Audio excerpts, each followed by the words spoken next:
In this video, we're going to create a navigation bar with hover effects. As we scroll down the page, this navigation bar will always remain fixed at the top. Each of the 4 buttons in the navigation bar will have the same interaction. As we mentioned in the previous tutorial, when we create an interaction for a component, we can reuse it multiple times. So in this video, we'll utilize the components feature to design our navigation bar efficiently. Let's start by creating our component. First, we need to create a text element. Click on the 5th icon in the toolbar or press T on your keyboard. Then, find a blank space on the canvas and click to add the text. To make it more visible, let's adjust the font size to 24 points and change the text color to red.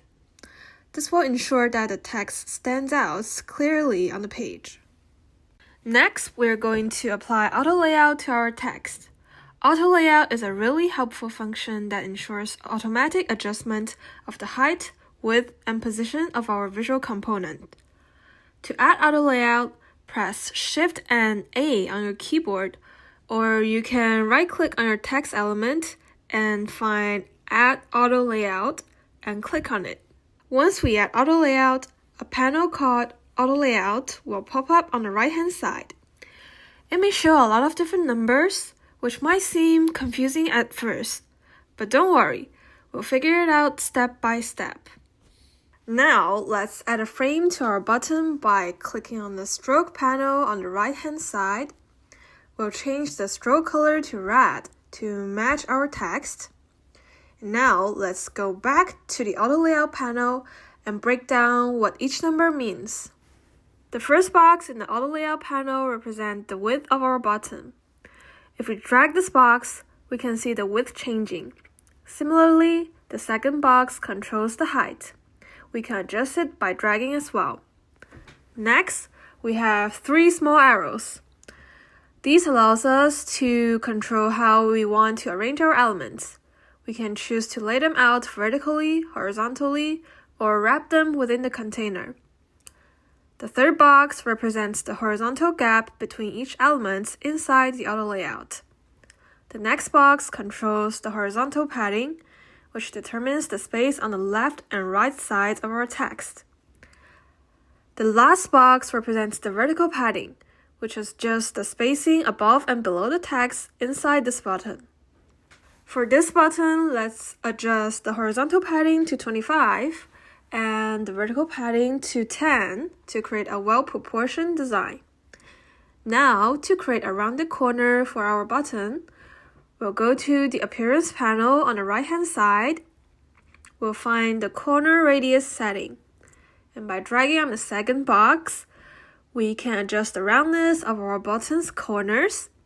Alternatively, we can type in 100 directly into the box to achieve a fully rounded button. Now that we've created the default state of our button, the next step is to convert it into a component and create the hover state. First, let's select the button and click on Create Component icon in the top right corner. This icon looks like 4 little diamonds. Alternatively, you can use the shortcut Ctrl-Alt-K on Windows or Command-Option-K on Mac to create a component. Next, we need to add a property to our component. To do this, let's go to the Component panel on the right-hand side and click on Add Property.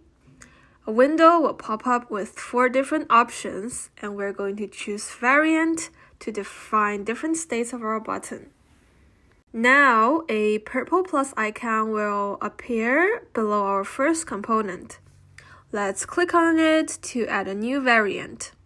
Once we do that, we'll see 2 identical buttons on our canvas. Let's now customize the second button to create a hover state. Select the second button, then go to the Fill panel on the right-hand side, change the background color of the button to red, and update the text color to white.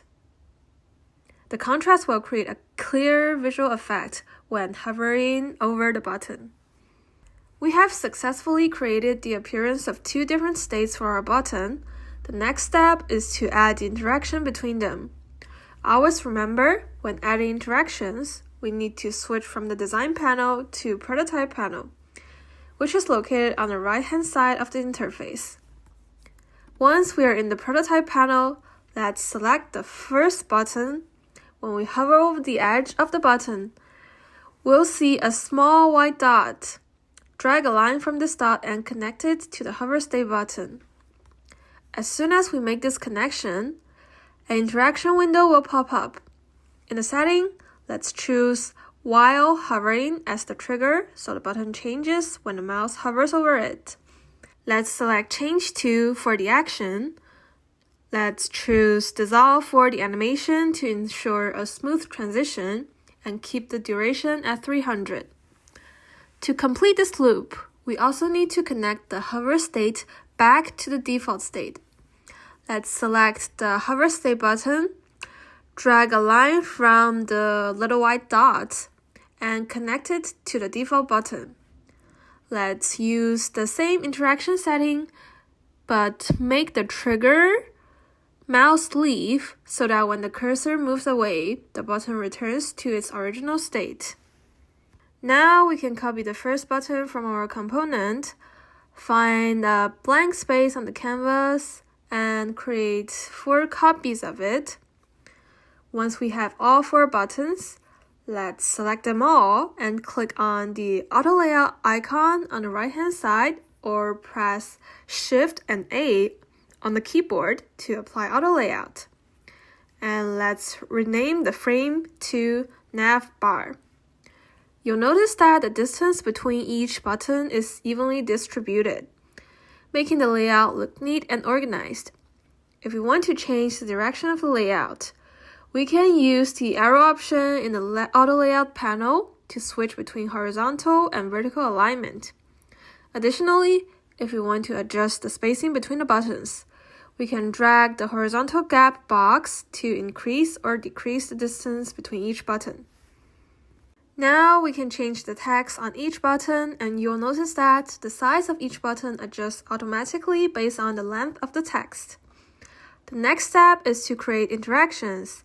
And always remember that if we want to add interaction, we need to switch from the design panel to the prototype panel. Let's select each button, and when we hover on the edges, we'll see a small white dot appear. We can drag a line from this dot and connect it to our destination frame. Once connected, an interaction setting is going to pop up.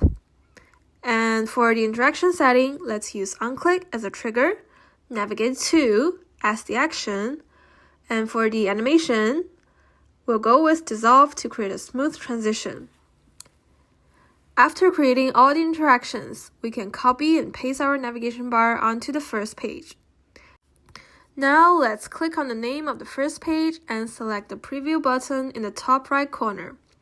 When we try scrolling down, we'll notice that the navigation bar moves with the page and eventually disappears. To fix this, we're going back to our work file and switch to prototype panel. Let's select the navigation bar on our home page, and in the scroll behavior panel on the right-hand side, instead of using scroll with parent, we'll choose fixed, stay in place. Now, when we go back to the preview window and scroll down, the navigation bar stays fixed at the top, ensuring smooth and consistent navigation throughout the page. Let's paste our navigation bar onto each page, go back to preview, and now we'll be able to click on our navigation bar and navigate through all the different pages.